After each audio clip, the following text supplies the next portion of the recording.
Hey guys, welcome to the Big Home Ed Conversations. I'm Kelly Rigg, a home educating mum of two. I'm the founder of Off-Roading Motherhood and a qualified mindset coach. I am ridiculously passionate about supporting home ed and neurodivergent families as they navigate the exciting and sometimes the challenging transition into home education. And joining me is my wonderful friend Ashley Vanerio, fellow home ed mum of three and former primary school teacher.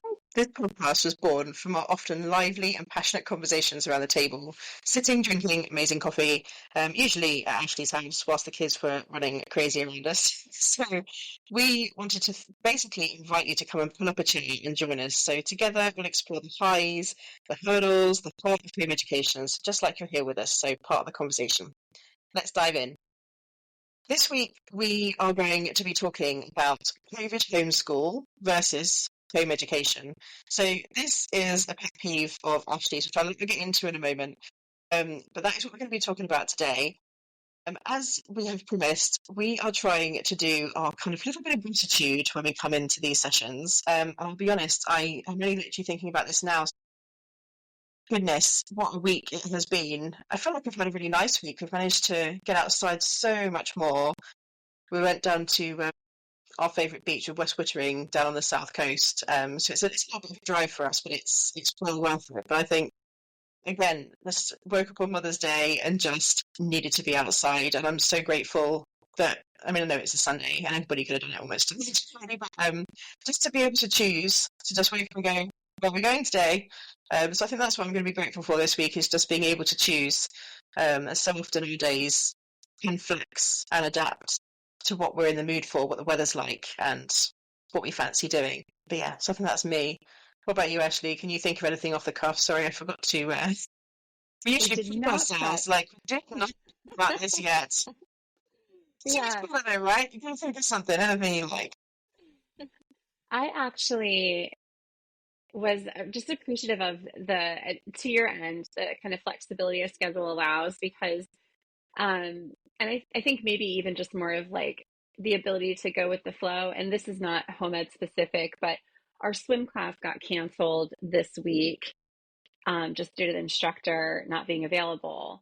And normally that's something like messing with the routine can kind of be frustrating, but it allowed us to attend another home ed playgroup that we typically don't get to attend. And we just were able to catch up with people that I hadn't seen in so long. The girls had fun. We were outside for over 5 hours. It was a fantastic day. So I think just the ability to kind of embrace something that's annoying at first, and be able to just go with it and understand that there's another opportunity waiting there. I think that just presented itself this week and just let us have a really good outside play date. So that was fun. That is really nice. I really love, as you say, that just knowing that there's nearly always something else there that you could potentially be doing. We're quite lucky, I suppose, to be living in an area that's got quite a big homemade community, but there's usually something happening, isn't there? There's almost Yeah. always, you could be busy every day of the week if you wanted to, with all the different kind Yeah. of meetups and co-ops and drama clubs and sports groups and all the rest of it that are happening. And that can be both a blessing and a curse. So that's a conversation for another time. But yeah, that sounds lovely. I'm glad that you managed to get out and enjoy some more of the sunshine. We've had such an Yeah. unseasonably warm March, and it has been known to snow in April. So I am not like absolutely stunning Easter holidays for all the people who are now out of school, but so far the forecast is looking okay. So fingers crossed. Just Yeah. everybody keep those fingers crossed for us. For our beach day, we're going to hopefully go on for next week. Um, Yeah. okay, so let's get into what we wanted to talk about today. So I'm going to let Ashley kick this one off because it was a conversation she brought up in our kind of conversations around what we could do some episodes on this term, this season. Which one call it a term? Get on with it now. But yeah, I think Yeah. So when we were talking about things that come up again and again that we might want to address in kind of this format of our podcast, I think I had recently encountered a neighbor who had said to me when they found out that we home educated, "Oh, yeah, we did that during COVID and that was awful. Home education is not for us. Like, we will never do that. It was a horrible experience. Ugh, like just that immediate disgust reaction. And we've all encountered them. I think as a home educator, you really encounter the spectrum of reactions to the fact that you home educate, and it varies. It's kind of a surprise. I'm always curious how people are going to respond, and it's not something I typically volunteer. It's only when I'm specifically asked, what school do your kids go to, that it usually comes up, largely because I don't love the exchange that can follow if you do encounter someone that's a little spicy about the topic.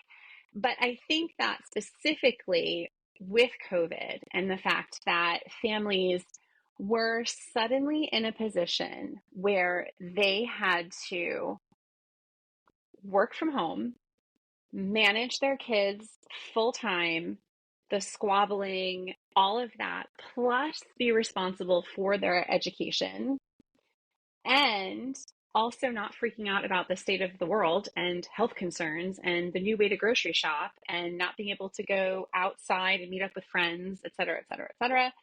Um, that was not your home educating environment. That was horrible for everyone, including home educators. Yeah. So it's just become a pet peeve of mine because I just really question how families, specifically the parents that have that response when I ask them or when they ask me about it, um, how they can even compare what we all went through as, I want to say the nation, but really it was the world, World. Yeah. to what home educators do on a daily basis. It just doesn't compute for me. Like, they're wildly No. different. And so I get a little heated about it because Yeah. that, but I feel like I've started to perfect my response to this. And this isn't something that we talked about ahead of time, but I'm going to throw it out there. Mm. It's very easy for me to suddenly get into the, oh my gosh, I totally get it, but that's not home education. Like, we did not, it was horrible for us too. Like, how could you think that Mm. that's what we choose to do? And like, I just immediately go into defense mode and start like firing off all of the reasons that they're wrong and that home education is amazing. And so I think what I have to do is pull back a little bit and just say, yeah, I can see how you would think that, because that's the experience you had with homeschooling, Yeah. and it was pretty awful. And if Yeah. that was my only information about homeschooling and home education, I would think it was horrible too, and I certainly wouldn't be doing it. So No. I can then either offer, do you want to hear more about how homeschool or home education looks for us? Or, like, if you're not curious, I won't bore you with the details, that kind of thing. I Yeah. feel like I take it personally if they don't love home Mm. education because we love it so Yeah. much. And so, but it's not my job to change their mind or to defend it to No. every person I meet, or to make sure that they know that we're doing it well and our kids are ticking all the boxes that Mm. their school is providing. And so, yeah, I think this is where I do, even right now, you can tell I just get really heated about it. And I just don't want Yeah. it to be something that continues. So, in that vein, I think that home ed or COVID was the best thing and the worst thing that happened for home education, because so many families did realize the beauty of home education throughout COVID and continued to home ed after COVID ended.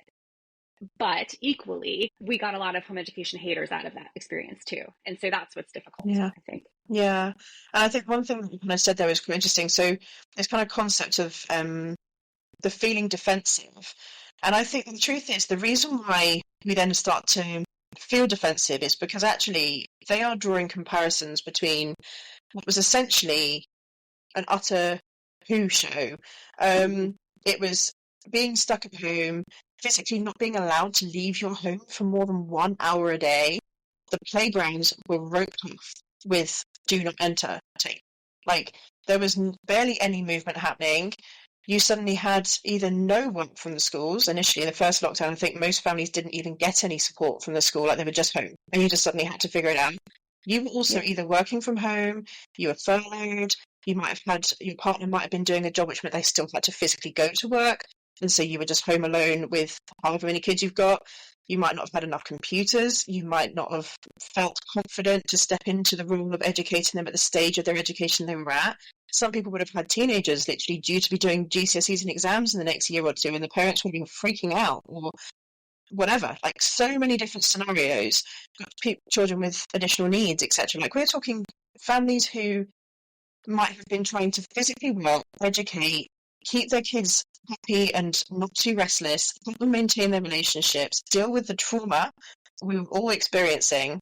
Mm-hmm. And so when they then draw comparisons to people who are electively home educating, what it can sometimes feel from me, I think, is the thought that kind of passed through my head there was actually that the defensiveness comes from, well, no, but we're not like stuck at home and forcing them to do worksheets, sitting around the table doing online lessons all the time. Like, I am not Yeah. a teacher and standing over them, like banging a ruler against my palm, being like, get on with your work, or you're getting the cane. Like, that's not what it looks like. And it can feel really frustrating because actually, if that is genuinely image that they've got in their heads, then that means that potentially now they know you home educate, they are going to believe that that is what you are doing and living.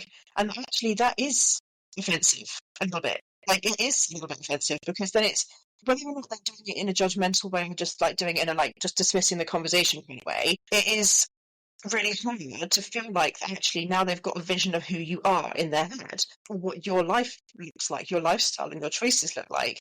And I've had people in the same sentence say to me that I'm going to fail them and call me a pushy parent and say I'm going to be getting them into university by the age of 12.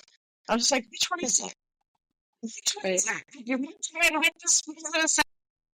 Like, you've got two completely different ideas about what home educators are going to be doing with their kids. Like, they're either going to be like completely like incapable of surviving in the real world, or they're going to be these incredibly intelligent, going to uni early kind of kids. What are we even talking about here? You haven't got any idea what it looks like, do you?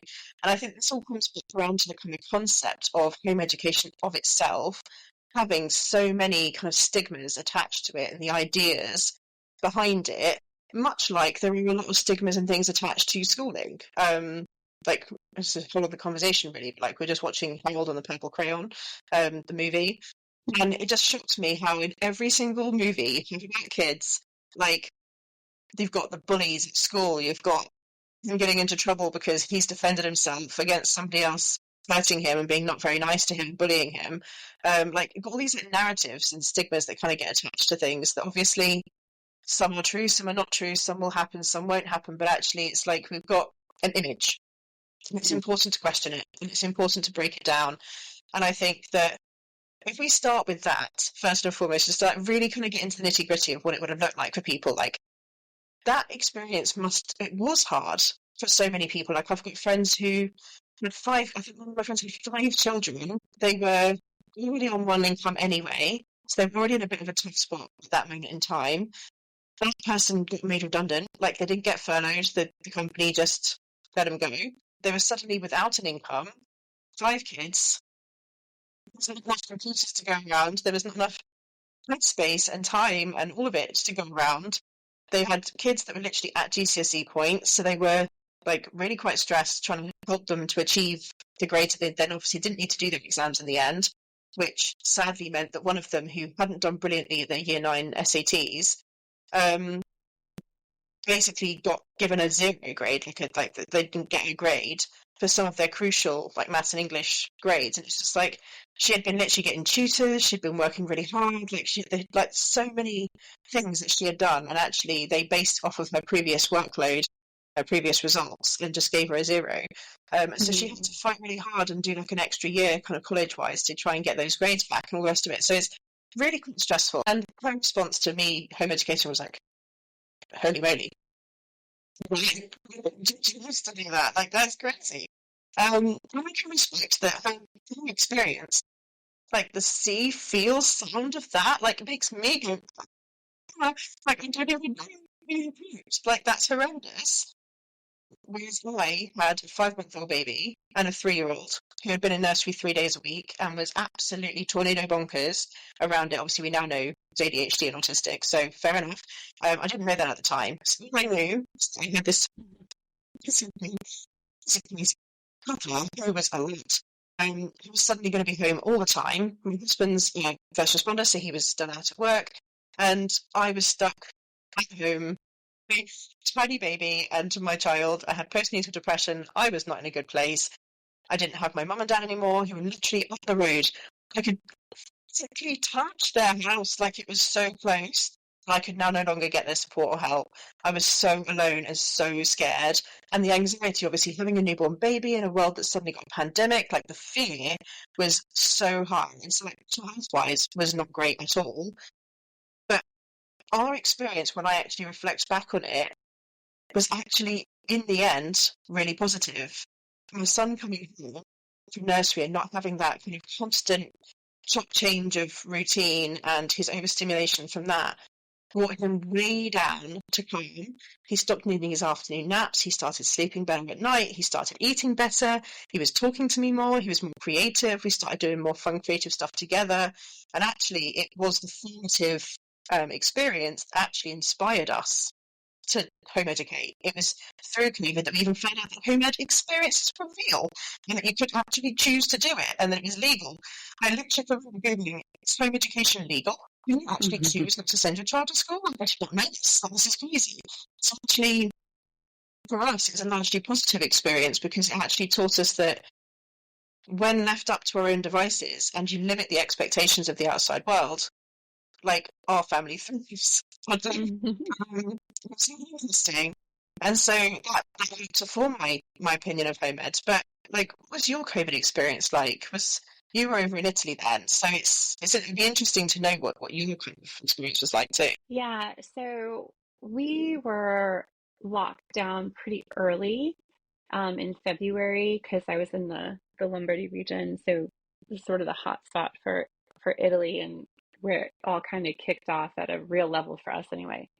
Um, Hmm. but we were already home educating my first grader, so year two in the UK. And we had just started that year. So we were about halfway through when that happened. And I had my middle daughter in preschool, and it was her first year of preschool. And then I had a baby at home, just like you.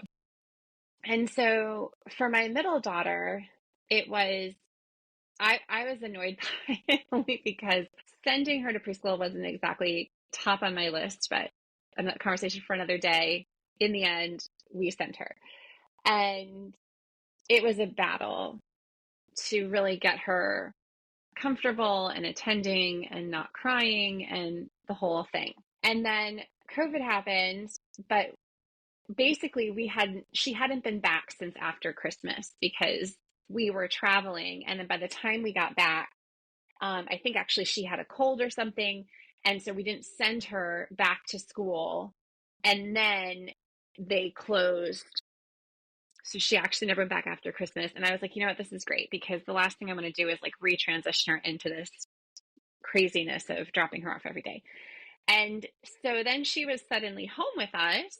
And obviously the baby was not involved, but she was overhearing some of the math and the reading that my older daughter was doing.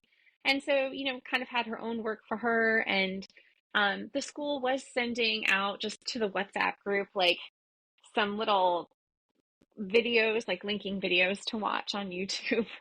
But she Mm. was 3. So I was Yeah. like, okay, yeah, you can watch this, but it doesn't matter. And then it just felt like by the time the next school year came around, I was like, she's just going to stay home. Like, we're just going to start Yeah. homeschooling her too. It doesn't make sense to send her because we still were dealing with COVID, obviously. And then we went into another lockdown around November anyway. And I was like, thank goodness she's not there because there were some cases in the preschool and all Mm. of that. It was just like, okay, like it's just not worth it. Because she was so young and because we were already homeschooling, it just made sense for her to be there with us. Um, And I think that definitely helped me kind of manage the transition of homeschooling one kid to homeschooling two, which can be, a little intimidating the first time you're suddenly looping on someone else. And I think that it it definitely was homebound. It was obviously very different than the first part of our home educating because you couldn't leave the house. Again, the health, just the constant anxiety. I mean, my anxiety was through the roof. I had a little baby, and people were Mm, getting sick and going to the hospital left and right. So, I mean, just that anxiety yeah. around maintaining everyone's health was enough that I didn't need any more stress, Mm, um, just like everyone else. And so, I think that the thing that really like just gets me so annoyed when the comparison is made about home educating and home during COVID being the same as everyday home education is just like, my gosh, if that is what it looked like to home educate, none of us would be doing it. Like, that is not an attractive scenario. And we at were all. all at all, right? But the beauty of it is what I was already doing with my first grader was curriculum and activities that I had chosen, I was comfortable with.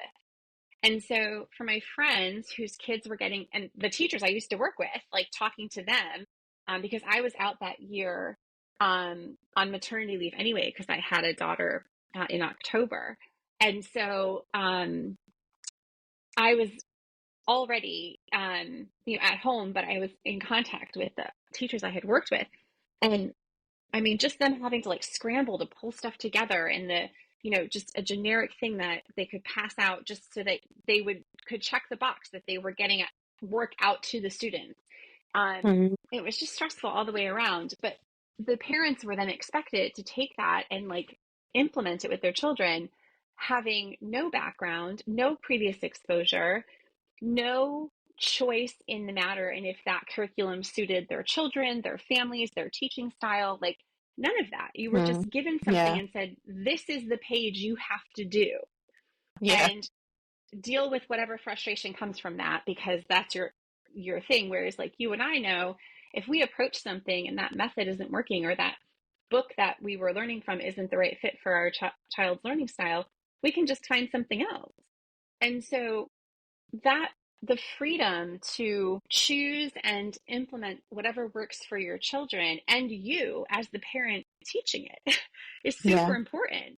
And Yeah. so I think that that also kind of plays into the factor where parents were like, well, I don't know algebra. And suddenly I was having to Mm, teach algebra. Well, yeah, I get that. That sounds super difficult. And like, if you were actually homeschooling or, home educating your child, and that's what you did, maybe that was something that you would outsource and do a video curriculum or an online program, or you at least would have spent some time yourself prepping it so you were familiar with it. Right. And And also, so I like, you just, get to these things gradually when you home educate. yes, So, like, if they're when yeah, they get to a stage of maths, typically you have been doing it alongside them up yeah, to that point again. Like, I'm basically resetting primary maths right now. Like, I'm literally going through the motions of relearning it all as he's relearning it all and like figuring out how to explain it to him. And mm, ultimately, that for me, like, we were trying to do long division the other day, and I was like, oh, I don't understand what they mean. No, how this is like, what are they explaining this as? Like, this makes no sense to me.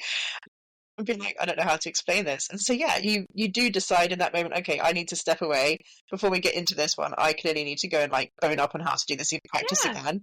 Or if it really isn't something that you want to be teaching your kids and you honestly hate maths and you never want to be touching maths ever again, then you know what? Your negative attitude probably does need to stay away from that maths. And so, like, everyone, like, there's some great like online AI programs like Elephant Learning and like loads of different ones. It's a terrible, really so kind of name many. dropping one, but that's the one that we Yeah, use. But there's loads that actually have to build mathematical language understanding and concepts, and essentially can kind of constantly monitor like how long it's taken them to answer a question, like what kind of answer they gave to demonstrate their understanding and like to help them to grow and develop their wisdom around it. And anyway, it's really fascinating how like when people are kind of comparing it and thinking about this, that actually, yeah, if someone just literally dumped a page of long division in front of me right now and just said, right, this is what they've got to do today, make sure they've done it and it's been resubmitted by the end of the day, you'd be like, "Hmm?" like, oh my goodness, I don't even know what I'm doing. Yeah. Like, how do I explain this to them? And also, like, that the problem is as well, like, you see all the time children who are physically in school being given worksheets for them to do or being taught concepts at school which they have not grasped and is actually ahead of where they're at, and actually they should be doing something a bit easier or still working their way to that concept, but obviously they've had to move on and to Hmm. get on to the next stage of the curriculum. And you've got kids who are struggling who are therefore considered behind because they're now not able to understand these new concepts because they haven't grasped the earlier ones, and the parents are kind of having to like struggle to try and find tutors or extra support to help them to get up to speed so they're able to keep up with what is now being taught in their year group at school. Um, and this is where this whole tone of like being behind comes from as well. Like it's just not on really that essentially in home ed you don't move on until they've grasped it. Like Yes, you, exactly. you just don't. Like so it's you do actually get to kind of be working with them on something which they are capable of grasping, um, and is obviously appropriate. So like that worksheet would have been coming home and you'll sit there going, why can't you do it? Like, weren't you doing this in school? Like, didn't you understand, like, the basics of this? And parents were actually figuring out, like, the flip side of it, the parents who decided to continue home educating after COVID were seeing sometimes that their children were, although parents' evenings and stuff had said they were doing great and they were on track and all the rest of it, actually they really weren't. And they Yeah. weren't reading at a level that they were expecting and they weren't able to comprehend the mathematical concepts. And actually they weren't really enjoying the learning they were doing, and the kind of the quality of the work that was coming out to them to do with them was actually really poor, and they were actually really horrified by the kind of the attitude of their teacher or whatever it might be, kind of getting to listen into the lessons online or whatever and actually being really not that impressed, and wanting to say, do you know what, actually I this is awful, and like they deregistered them so that they could actually home educate properly, and were obviously able to actually kind of help their child to get back on track and feel confident and excited about their learning again, and saw them happier and more content and actually engaged in their learning and more passionate and excited about it again. And of course, we're all going to have had this like rainbow of experiences that no one story is going to give you the full picture. And I think honestly, that's the point of this conversation: is that Yeah. this kind of opinion is just an example of black and white thinking. It's that I have made a decision about what this is now, so it's going to go in a box. It's like trying one cheesecake and therefore deciding that cheesecake sucks. Cheesecake actually there's like a million different kinds and flavors and like cooked and uncooked, and you know what I mean? Like there's so many different types of cheesecake. Like you should try a different one. Like maybe we try other options. Try having this Yeah. conversation with my child about shapes of pasta, but what can you do? We are autistic in this family, so never mind. But it's the idea, like it's like just making a carbon decision. Like, this is a fact now, and I'm not going to look any further. I'm not going to ask any more questions. Yes. And I guess for me, it's actually really interesting that COVID was the time that made me sit up and ask, oh, everyone's telling me he's supposed to be in education. He's supposed to be in preschool, getting him ready to go to school. Hang on. It's like so much happier, not in nursery, learning so much more, much more engaged and happy and relaxed and eating and sleeping and drinking and regulated and all the rest of it. Like, surely that's a sign that actually doesn't always have to be that way. And so for me, it was the eye-opening moment that helped me to then start asking the questions about me and my life and why I maybe didn't feel so happy in my chosen kind of career and like lifestyle and relationships, etc. Like what was really lacking for me, and where did all that stem from? Like, why do I feel like that? And why do I feel like I'm supposed to have this life that I've got now? And asking those questions was pivotal. Like, it literally opened my mind and made me realize that there was so many things I should be asking questions about. And I think that so many of us, until we have that pivotal moment, quite often we are so in the slog that we just don't look up long enough to ask, okay, so why was COVID homeschool so horrendous for us? Well, the truth is that A, it was not an ideal scenario anyway for anyone to be learning in. Like the anxiety alone was horrendous. But equally, it was because of this success and achievement expectation that was still being driven down the line at us, even though the whole world had gone to pot. Like everything had ground to a stop. Like this concept of still having to have a successful business, still making sure your children are achieving academically, still making sure that you're keeping up with absolutely everything you're supposed to be keeping up with is just crazy. And this kind of concept of what life is supposed to look like was still being driven at us during a time that was very, very, very different and actually needed a lot more from us Yeah. in terms of just actual like rest and healing and self-kindness and mental health work and all of these things that actually we didn't get to do that because we were still supposed to be doing what society demanded of us. And if we actually ask the question about, is that okay? Is that right? Then maybe we can say to ourselves, COVID homeschool was not the problem. Like, it is the expectations on us as individuals to somehow keep everything ticking over when actually we should have all been able to take stock and decide what our priorities were going to be. That we don't even feel like we have the right to do that. That's the problem. Like, if you've got to ask the questions, like, why did it actually feel bad for us? And it's because actually life in general probably feels pretty bad, and it's quite stressful. And like, we're all back in the rigmarole now of everything being back to being busy and as if it never happened. And it's, apart from the fact that everything is now 3 times as expensive as it was. Everything happened. We still feel that pain.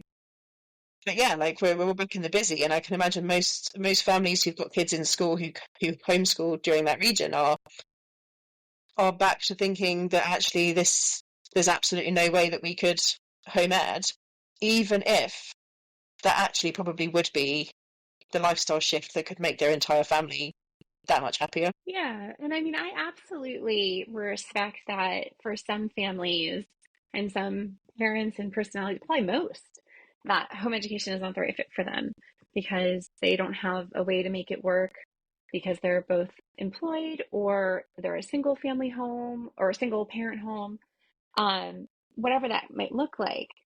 But I think it's like that initial just shutdown that I feel like it also stems from that self-fulfilling, not prophecy, but like they didn't like the idea of home education to begin with. And now they have this data point that like absolutely confirms that they were right. Yeah. Like, and it just is like, okay. And that's fine. They can feel how they want to feel. But it just seems a little naive to say that that experience applies to home education all the time because it Yeah. was an extremely different scenario that we lived through. And it impacted every aspect of life. And I think that sometimes, and I don't know why this is, but I get the impression that sometimes people think either people who home educate are weird, which I'm sure is just because it's different, or that we feel like we have kind of a superiority complex. Like, I am home educating because I can do a better job than all the teachers that went to school to be a teacher and blah blah blah. You know what I mean? Like Yeah. all the backing Yeah. of the state and all the educational resources, I can do it better and I'm going to do it. And I think that Hmm. that is something like they almost feel like they have to defend their choice to send their kids to school so that they can feel confident in their own decision to do that. So Yeah. my point to say this is it's usually about them and not necessarily about us. It's about them Yeah.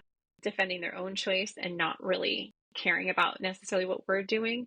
But it's just such an awkward situation Hmm. because I know you've talked about this before, but I always almost want to say like, okay, let's pause this conversation for a second.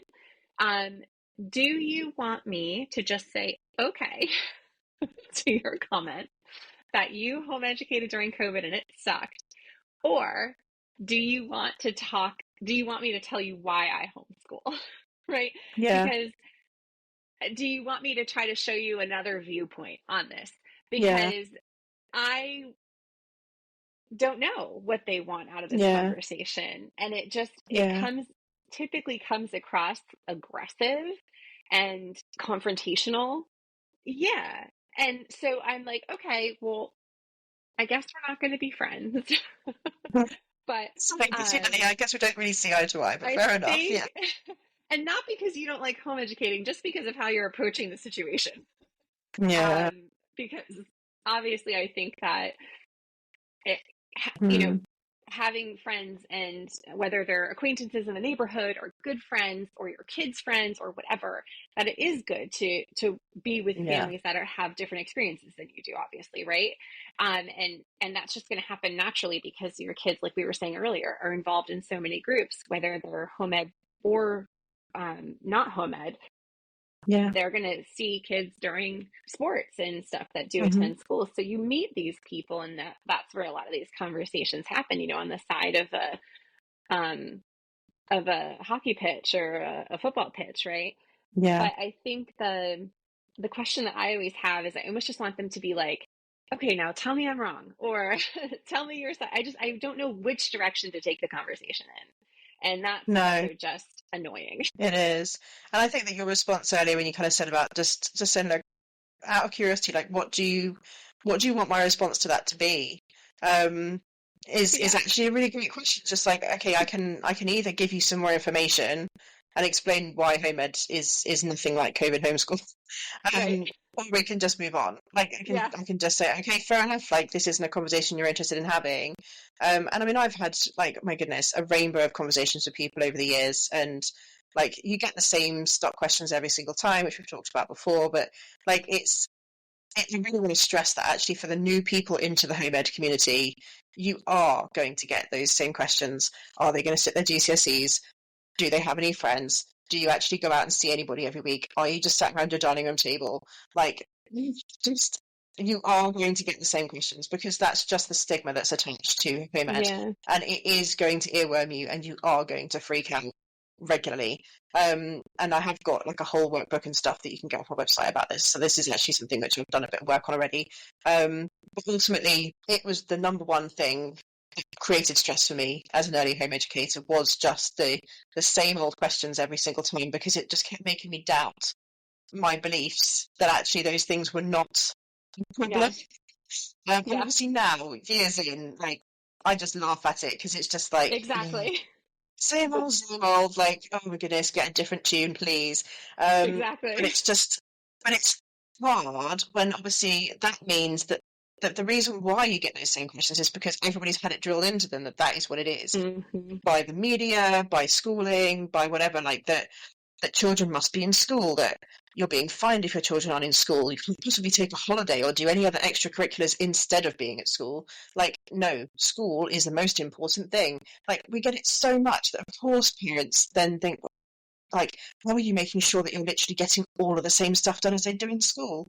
And it's obviously again, this is about asking questions. The truth is that actually there's a teacher, primary school teacher, who did the maths, a great article out there, that literally explains how if you take away all of the walking to and from, the sorting out, the squabbling in class, the getting pencil cases out and getting settled down and Yeah. disruptions and like the inset days, the half term holidays, you take all of that away and you boil it all down, and it works out to 45 minutes per day of actual learning time.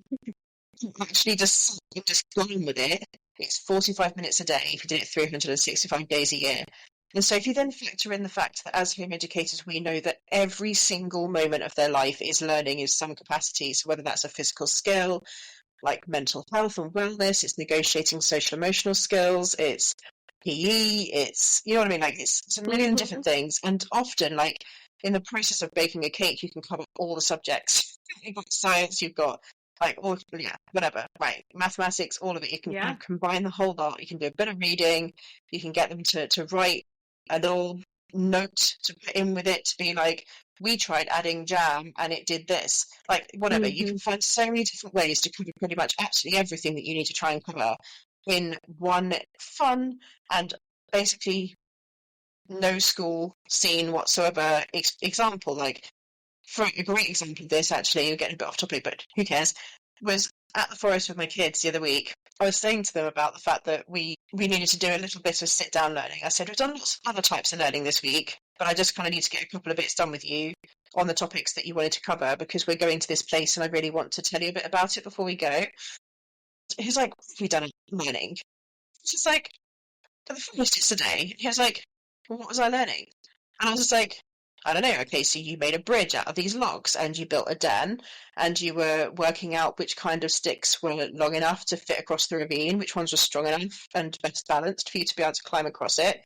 I said, all of this is engineering. It's recognizing all kinds of different mathematical kind of estimations and like testing, which is like hypotheses, and research is science, etc.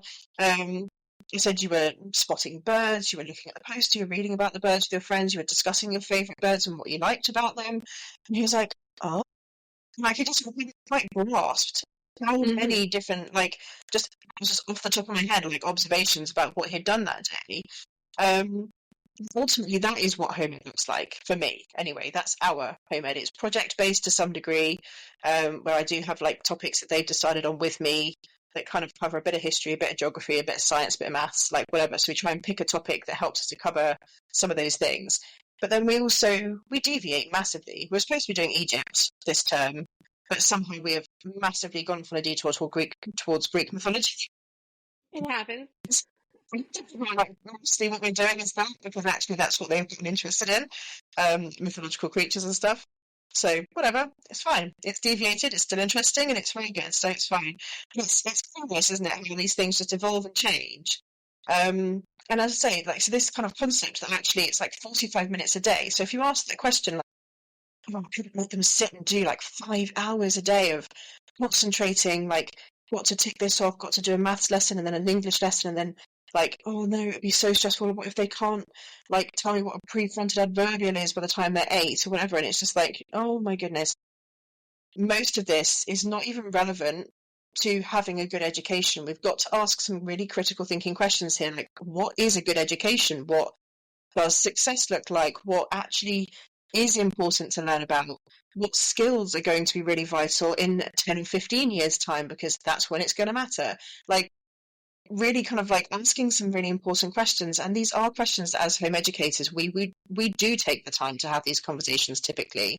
Um, and I think what's really difficult sometimes is that we have this kind of concept of what home ed looks like. And I guess this is kind of the last kind of bit of this is to kind of say what ours looks like, and so just done that to some degree. And I Yeah. know we talk about it a lot, so obviously most of you probably have a pretty good idea of what our home ed looks like. And I know that yours, you said they're massively into horses at the minute, so a lot of your kind of you're quite project based as well, aren't you? So you tend to kind of go through some curriculum and lessons and things with them. Yeah, we do. We have, I would say we're like closer to the traditional school model, whereas like you are probably closer on that spectrum to like the unschooling model. Yeah. If I'm not really speaking out of turn here, Hmm. but yeah, and so I think that for us, um, we we do better in like a unit study approach is what I found, and I will tell you that like this being our fifth year, it you just start to cycle through. It does change, but Yes, it really does. we Yeah. yeah, we do follow a little bit of we definitely follow curriculum that largely is sourced from the states for us, um, Hmm. and I've definitely changed things as we've grown and as the kids have changed. But I do find that like doing things in the vein of like a unit study. So you were talking about Egypt. We like to dive into things like that, and we recently did Egypt as well, funny enough. And so that looks like us going to the library and getting out books. It looks like either me creating something with some kind of book acting as a spine, whether that's like a DK book or um, a a study that someone else has prepared that either I'm, building from a Twinkle website or Teachers Pay Teachers. In that case, typically I'm purchasing something. Um, and then that kind of is from like a history, geography, social studies perspective. And then, math, we have just a math curriculum that we do.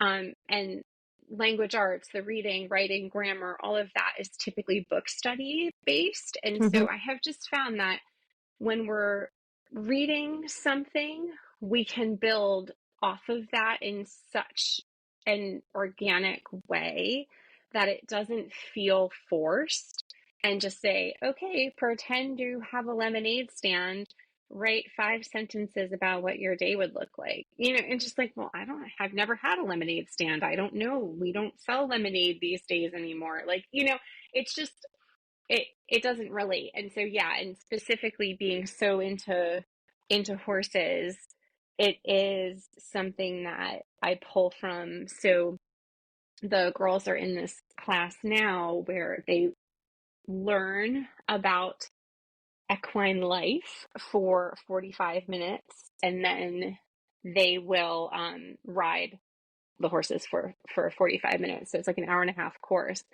And I'll always say to them, okay, what did you guys learn about today?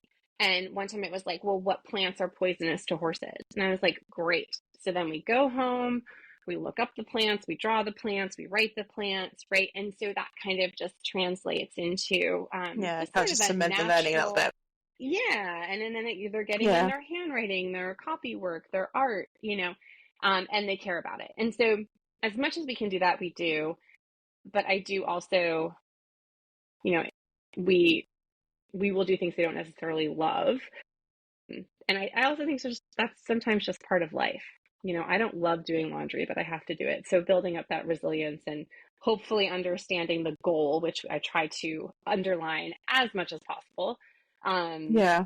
this is important because one day you will have to budget, or this is important because if you're cutting a cake for 18 people, you need to know how big to make the pieces or whatever. So anyway, Yeah.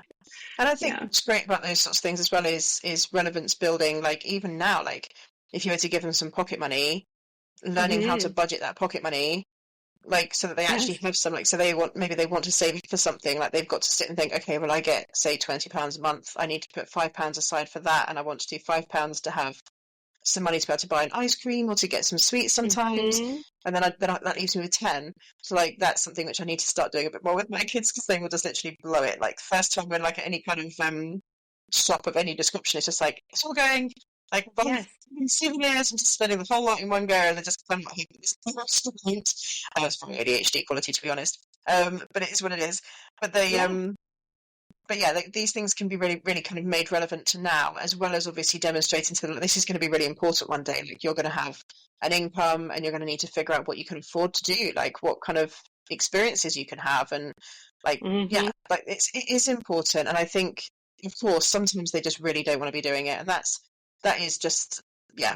We try and minimize it as best we can, or find ways around it, or try and make it more fun, or turn it into a game as much as we possibly can. But yeah, some things you just can't really get around it. Or honestly, as a human being, you're just tired and can't be bothered to spend hours trying to come up with a creative way to cover something which could probably just take 5 minutes if they just give you a little bit of attention. But we're all going to have these moments, right? So I mean, we kind of Yeah. digress. But I guess the point is that we all have a very different looking scenario, and at the end of the day it works with our children in our home life with the way that we all like to be, whether we like a routine and some structure, whether we like things to be really free flow, whether we like to dip in and out of subjects, and kind of like we tend to ride subjects for as long as they tend to last. So like I love bookwork. I think it's going to be I think it's Charlotte Mason, the kind of Yeah. concept of having Notebook like reading. really pivotal books and stuff that you Oh, really yes. love, that The actually kind living of you books. build from. Hmm. Yeah. Yeah. Which actually more and more these days, I just love reading a book to them. Like they take forever Hmm. to finish their dinner. So like I finish eating my food, I go sit in my armchair. I've got a few books sat right beside me here that are kind of a little bit more kind of advanced or in depth, or like history books or Hmm. stuff about Egypt or Greek mythology stories or whatever. And I'll reach for that, or read them some poetry or something. And they love it. They really, really enjoy that period of our day. And so I think what's really important to note is this, like I have got a career. I do work, like much like you do work as well. And Yeah.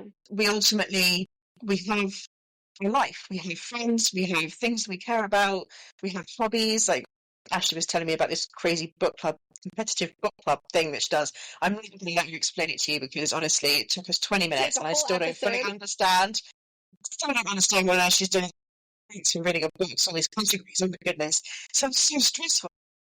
You don't, her idea of fun, so whatever, she can enjoy herself. I obviously I love to garden and I love to paint and I love to do all kinds of different things. And so actually, this isn't to say that we have chosen to home educate, therefore all we do is provide full-time, constant education to our children. Actually, home education largely as a philosophy embraces the idea that life is learning. And that of course you add stuff in and inspiration and places and people and things because like they don't know what they don't know and they're only going to discover what they have an opportunity to discover. So you go to the library, you show them how to Google things.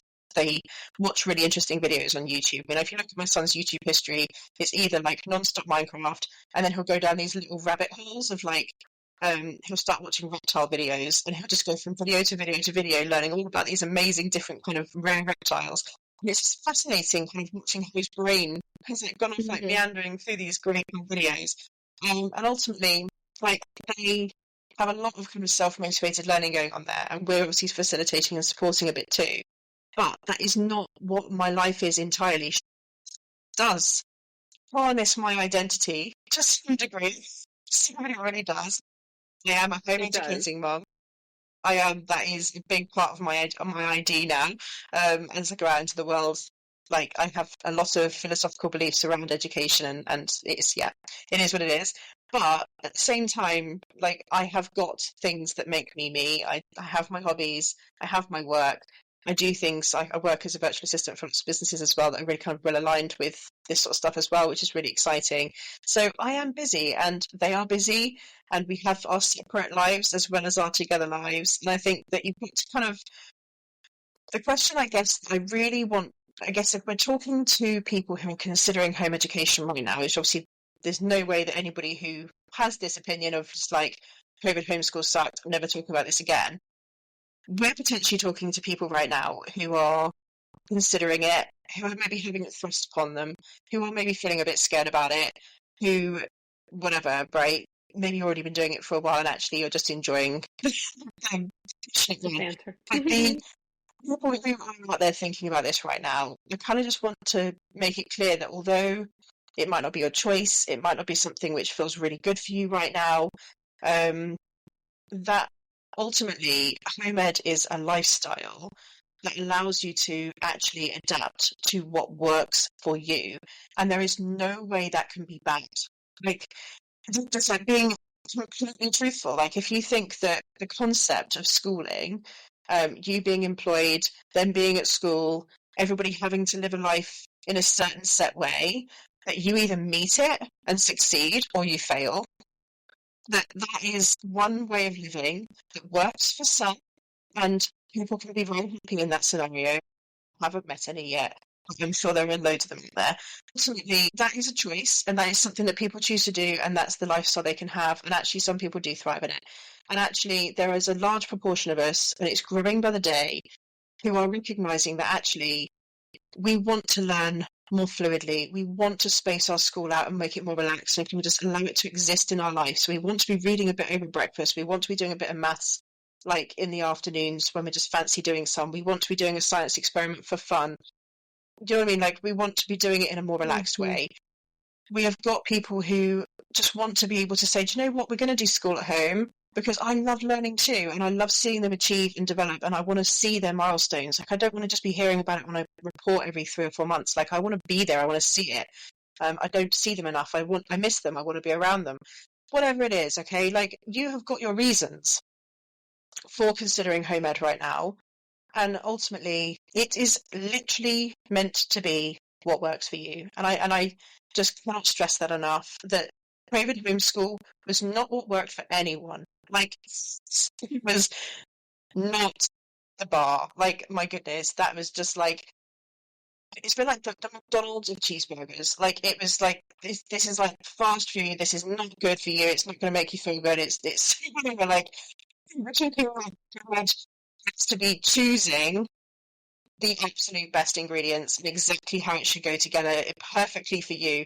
Like it is not bog standard, just the same old, same old. You're not just going to get it. Like this is, it's a difficult, I'm trying to get a good analogy here, but like that's kind of the gist. It's like you actually get to choose. And I think what we just have to really stress is that it is not just going to be what you get foisted upon you.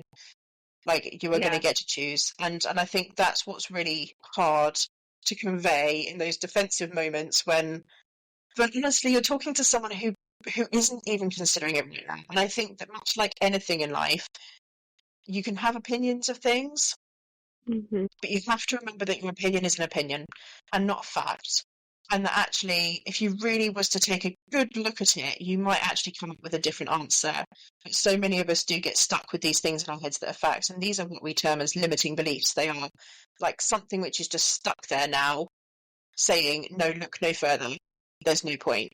Um, and I guess it's just if you are feeling at all that way right now, because that is an experience you had and you're scared, is just to know that home ed is not that, and you will get to make choices. Um, it will look very different because you can make it look how it works for you. And I Exactly. guess I think that's probably all we can say on the subject. I'm not sure if there's anything else you want to say, Ashley. No, I mean, I think that's it. And I think that, obviously the people who are listening to this conversation have an interest in, or maybe already invested in home education. And so um, they are just maybe you're just looking for that confirmation that it isn't COVID home education. It's it's non-COVID home education, and that it is and can be just amazing. And obviously, I understand that not every family can home educate. We're definitely privileged in our flexibility of lifestyle to do that. Um, and I appreciate that 100%. And I'm thankful for it every day. So yeah, if it's something that feels doable to you, you can try it. And I think this is the other piece that just to wrap this up, I feel like sometimes we feel like these decisions have to be permanent, and it doesn't have to be. You can always try it, and if you don't like it, you can change. I mean, I think it's worth, if you're going to try it, you should commit to a period of time, because obviously there's some adjustments and Yeah, getting into takes it. time. But yeah, you don't want to just do it for a week and then say, well, that didn't work. But I think if you're committing to it, and you do it for a year or two and it doesn't work, or your child changes or you change or whatever the case might be, that's okay. You don't have to feel like you're making a decision and then you have to stick with it for the next 15 years or whatever is left in Yeah. that child's education. Um, yeah, I think that it's like you said, it's adjustable to fit your life and what works for you and your kid. And I think the large, absolutely humongous amount of numbers of people who are starting to choose home education, in my opinion, is indication enough of the amount Hmm. of people who are starting to actually see it for what it really is. Yeah, Um, like, yes, some of that is just simply because people are not happy with the way the school system is going right now, and all the fines and all the rest of it for whatever reasons. But the other element is just the large majority of people who actually are finally getting to see the realness behind it all, like the actual message of what home ed actually stands for. And I'm meeting more and more of us on a day-to-day basis, right? And just yeah, seeing more and more of us. And I think that in itself helps to create a catalyst. And that's one of the main reasons why I decided to actually want to coach people more in this space, because I know how hard this transition can be, and overcoming these yeah. mindset shifts, because it's such a massive exercise. But also it's just really lovely watching people find themselves again and start to actually give themselves permission to be a bit more human and to just enjoy learning again alongside their kids as well. Like, I don't remember the last time I actually cared about things like I don't know, like seeing that there's actually loads of different types of oak tree in this country. Never knew that. It's just sort of random stuff Hmm. like seeing the birds in the sky and actually like the kids wanting to learn what all the calls were, like what actual bird is that? Starting to Hmm. actually learn and know that now, and like I can actually identify some birds just by their call now, which is amazing. Yeah. Yeah, just little things like that I never would have taken the time to bother to learn, but their curiosity piques those moments for me. So it Hmm. can be really beautiful, and I guess that it's, even if it's really, really dark and scary and twisted right now, and it's just like the whole thought of it is really, really absolutely terrifying, is to kind of reassure you that there are going to be little glimmers ahead as you slow down and reconnect and are forced to make a different decision about how your life looks. Actually, may well end up being one of the best things that's ever happened to you. So I really hope that that Hmm. is true. Um, and if it doesn't feel like that right now, then you know where we are. So come and reach out and say hi. But yeah, we'll wrap that up for today. And I think that it's really exciting being back. Thank you so much to all the people who tuned in for our first episode back properly last week. It was really exciting. I think that probably to say today, to be honest. I'm really, really pleased with this conversation. Actually, I think it's really important. I'm really glad that we've managed to do it justice. So hopefully you Hmm. think so too. As usual, come and share your thoughts with us. Come and tell us what your experience was during COVID homeschool time and versus now. Tell us why you're choosing home ed or why you're being kind of maybe it's been thrust upon you. What's going on for you right now? Like what's in your world? And yeah, just keep listening and keep tuning in and sharing your love. Because it's always really exciting to hear from you guys and to hear what your experiences are. Right. So I'll let you get on with the rest of your Sunday. Thanks, guys, and listen again Thank next week. you. Bye.